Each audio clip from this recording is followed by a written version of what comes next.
Hi, it's Luis Hernandez. I am doing a tilt shift demo for Art 215 Web Design 1. And what tilt shift is basically making normal things look like toy models. In this tutorial, we're going to make Cancun, this picture of Cancun, look more like a toy model. Now, how do we go about doing that? Well, obviously, you'd have to pick a appropriate picture, like an aerial picture of something, of a cityscape. Those work the best traditionally. And let's fire up Photoshop.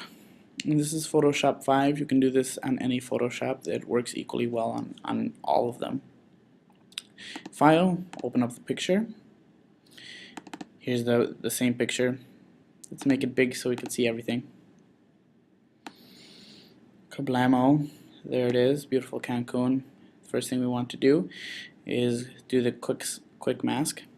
Select that and then go to the gradient right here, the gradient tool. You might have the paint bucket tool selected. Make sure we're in gradient and then go to the reflect gradient up here. Make sure this is selected.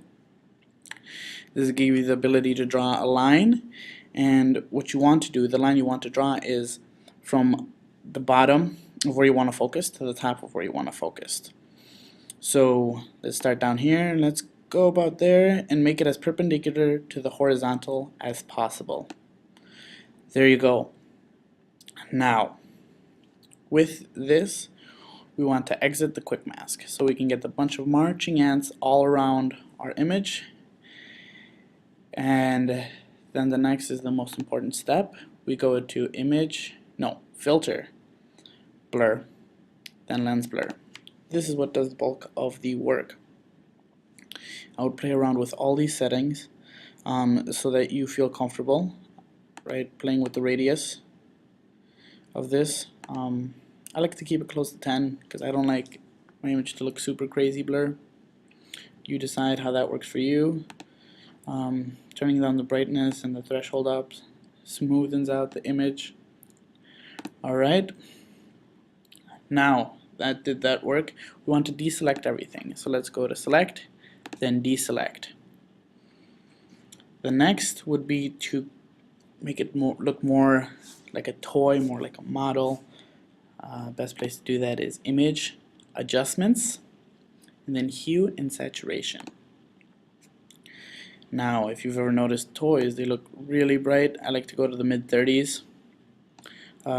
Normally, that's what I've seen that works for me. The lightness, right? And play around with this. Everyone has their own preferences. All right. Oh, it's looking more like a toy already. And last but not least, we go to image, adjustment, and then curves. And what this basically does is it adjusts all the colors, all the outputs slightly. So you might want to pull this one down right here, and up here we might want to pull it up. Now there's a much bigger contrast, as you can see. It definitely looks more like a toy. Alright, and look at that. Now you just save it for the web and you're good to go. The greens are greener, the reds are redder. If you don't believe me, here's the original. Now let's size them up so that they're about the same size. And as we can see, the new tilt shift image definitely makes it look like it's more of a toy. And everything's brighter. Thank you, and see you in class.